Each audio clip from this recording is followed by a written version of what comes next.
Okay, this video is very focused. It's on how I play an enchanter. It's not on how to play an enchanter. There's a lot of modern guides out there. There's websites, there's the Discord channel, there's the EverQuest forums. They will all tell you how to play an enchanter, what are the best practices, what you want to do. I'm going from the position of having read those guides myself and now assimilating them into how I absolutely play an enchanter. If I miss some points or get some things wrong, feel free to call me out on it. I'm not going to show you techniques or videos of me killing mobs. I do separate videos of those. This one is going to be focused just on my setup. Um, I'm going to cover my various hotbars. I'll give you some advice on how I handle ADPS, etc. And we'll go from there. So first, we're going to take a quick look at my overall Enchanter setup. This isn't going to be all that helpful, but and I'll get in more detail and depth soon, but it'll give you the overview.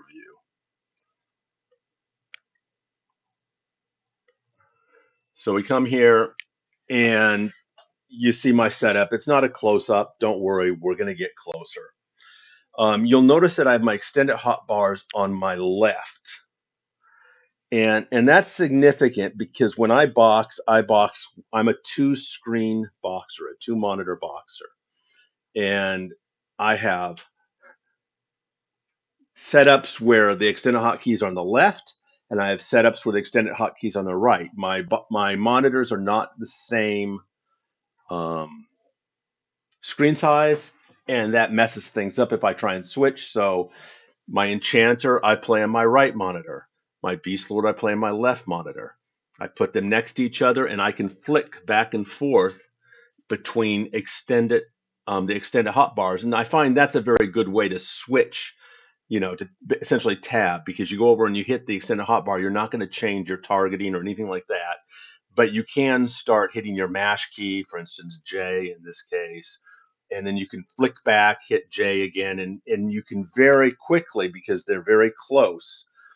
On my left screen monitor, my extended hotbar is on the right side, right screen monitor, extended hotbar on the left side. As you can see, they're set up adjacent. So it's just a little tip that may or may not be of help. My spell loadout, obviously you want to do Tash everything, because that's going to give you an extra AE that does additional damage, like 9 to 19%. It's really significant. Every mob should be tashed. If you're not tashing, you're leaving DPS on the table. And also, of course, it lowers the resists. It's going to help everybody stick. It's going to help slow stick. Tash. I have an AE Mez. Load it usually. This is a half-second casting Mez. I like that one. It's very fast. It's because I'm not mezzing all the time. I don't need a lot of AE Mezes. This one takes a long time to refresh, but that's fine. It's instant. I can freeze the action. I use this when I'm charming. Then, of course, you've got your reciprocal reinforcement, your group nuke buff. That's really good to help group DPS. If you're just by yourself, it becomes arguably useful, because you're not getting the full effect of the group. You're just doing it yourself. You might consider, but it casts it, and it's also high mana. So if you're just soloing, you may not want to run this. Though I have to say, when you're burning, it's even if you're soloing, it becomes pretty nice. I load my 125 and my 120 synergy nukes. Those are part of my rotation. And then I have grasps. If I'm charm soloing, I usually swap grasp out for my 115 mind nuke, mind drift. The nice thing about the changes now is mind rend, mind reap, and mind drift. Each one proc synergy, so you can proc synergy 3 times in a rotation, as opposed to before you could only proc it once. Two, you due to the changes in November 2022, perhaps. I forget the exact date, but anyways, it used to be that Beguiler Synergy did not help enchanters. It did not um, increase the damage of Chromo, the all resist debuff spells, which were the ones that enchanters cast. But now you're going to get that 75% boost to your next mind nuke. So if you cast the 3 mind nukes in a row, you're not only giving synergy to the entire group that you're in, you're also helping yourself do more damage. So it's more effective than it used to be. Nuke grasp or nuke grasp was absolutely required, and it's still a good way to go, and it's the way I go most of the time when I'm on a fast killing group. Um, but you have alternatives, and I'm going to go into those alternatives. But I load my grasp, which is sort of a nuke dot.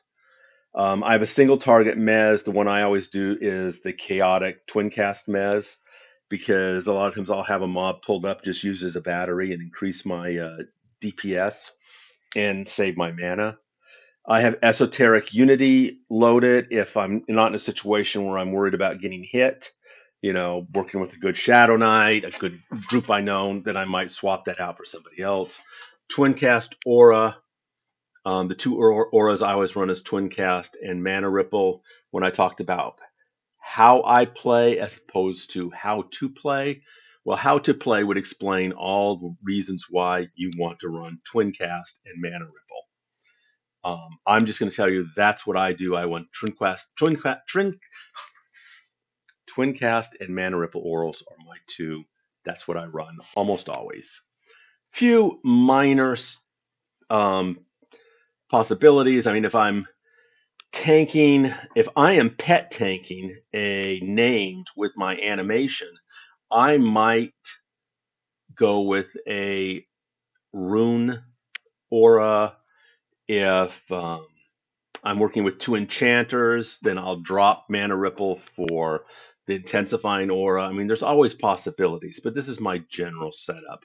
Mind World is your mana recovery dot. It does a lot of DPS. It's good for that purpose, but also if the mob is surviving at least 2 ticks, then it's mana neutral. If it's surviving 3 ticks, it's a mana plus, and 4 and 5 doing great. And if you're pulling 3, 4, 5 mobs at once, and you've got like a really great tank, and you're not mezzing anything, you can dot all the mobs up, and you'll never ever run out of mana. You'll always be 90% plus. I have the current pacify loaded. I'm almost always the puller in my group. Enchanters are great pullers. They should be the puller. They need to be active. I'm the guy who makes groups. I call people together generally. I do the pulling. I decide where we go, that type of thing. If not, then I might swap something out besides the pacify. I pretty much always going to have Knight's Eternal Terror loaded. Can't think of too many situations where I've ever not loaded that. The 14th spell slot is my swap spell set, but maybe I'll have mana reproduction loaded. I might do Shield of Escapability just as buff.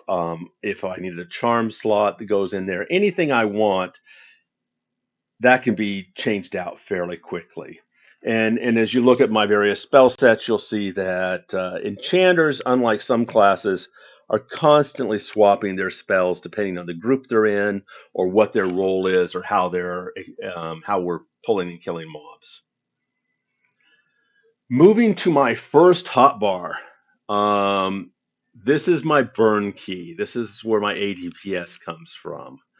And most of it is done. Burn key 1 will go off, and I'll hit that. I usually hit calculated insanity after there's been some after illusions has gone off, and maybe a bard or whoever we're with, because of the way that crit rates are determined. I mean, calculated insanity is a 95% crit burst. As an enchanter, I start at 57. Other classes start even higher. Spire Enchantment gives you a 10% crit rate boost. you this is just staggering. This is how I stagger it. Um, I've got my fade there. That's the friendly stasis, which means I have to manually target myself. Um, so force rejuve, I'll hit that after my reciprocal reinforcement nuke fades, so I can refresh that. Because especially burning, it's got a lot of charges, and those charges could be fairly significant. In other videos, I'll show you specific numbers. My second hot bar is kind of my general attack bar. It starts the attack. It's where I do most of my crowd control from. It's set up so that okay, we look here. You see the first hot bar is 1, 2, 3, 4, 5. That's just your number pad. So I can use that manually. If I hit the equal sign, I fade. My second attack bar is using the number pad 1 through whatever. And it's kind of my general purpose hotbar where I'm doing everything I need to do. I use the AoE bite of Tash. Oriet's Bane I set up here, so I hit that one attack. It's going to go off if necessary. But you can also set up Oriet's Bane in your mash bar if you want. Both have pluses and minuses. The problem with the mash bar is it's not going to go off most of the time because you'll already have it on you and it lasts for 10 minutes. And so you'll end up spamming yourself with this ability can't be cast. By doing it in your social like this, you avoid the spam. Either works. The spam method is perhaps a little bit safer if you forget to be, using your attack. But with mobs dying quick enough, this is the way I do it. These are a few of the social keys I use. So gives you some ideas what's going on here. Now let's move to my third hot. Let's see, first, second. Let's move to my third hotbar, and this is basically my DPS rotation. And you'll see that there's a lot of blank keys. That's because I set up my keybinds to be useful for any class. And if you're on a monk or something, you're going to be using all of those slots. An enchanter doesn't need them.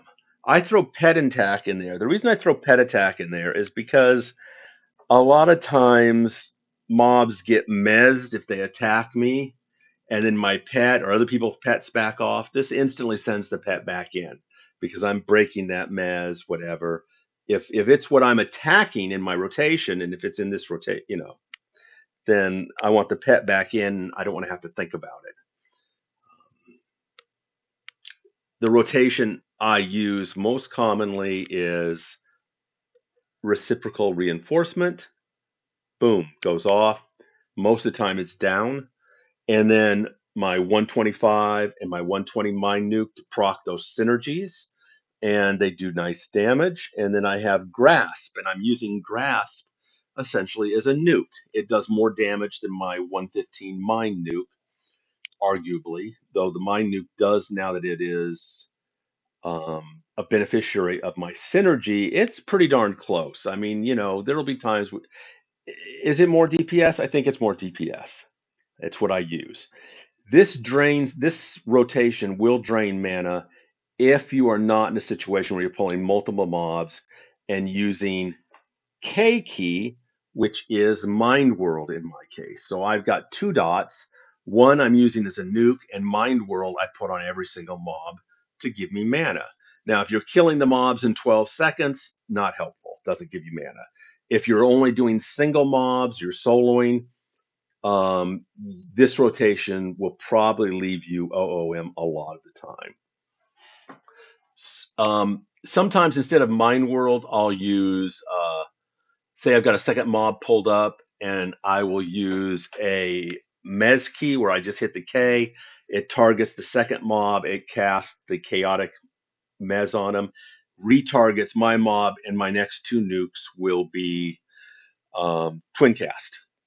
Or I might, if I'm refreshing mana reproduction a lot, I can drop that into the K key and use that. So these are just anything can go. The K key is just a hot swap to use for whatever you want. Most of the time, it's Mind World. So I'll hit J, J, J, J, and then my audio trigger will say, "Hey, Mind World just faded." I'll hit K, J, J, J, then K. Um, If you've got mana issues, you can dump Grasp and add your 115 Mind Nuke. That's actually a very nice system because it's giving synergy on every single one of your casts. And if you throw in Mind World, you're just not going to have, even if you're just doing one mob at a time, you'll be fine with mana. And as I said, you'll maximize the use of Beguiler synergy, and your DPS is still good.